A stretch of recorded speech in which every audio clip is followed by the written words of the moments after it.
এবার সেনাবাহিনীর কনভয়ে হামলা চালালো বালুচ বিদ্রোহীরা, 90 জন পাক সেনার মৃত্যু।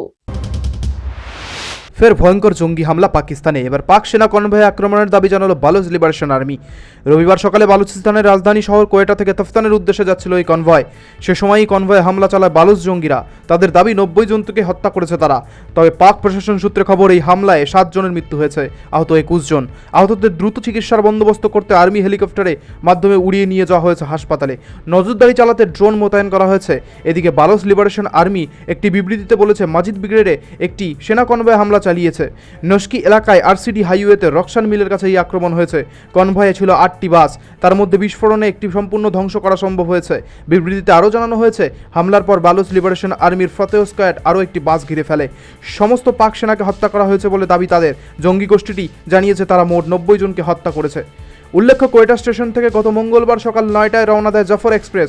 1600 কিলোমিটার রাস্তা পেরিয়ে পাঞ্জাব প্রদেশের মধ্য দিয়ে পেশোয়ারের যাওয়ার কথা ছিল সেটির। 30 ঘন্টার যাত্রাপথে 30টি স্টেশনে থামার কথা ছিল।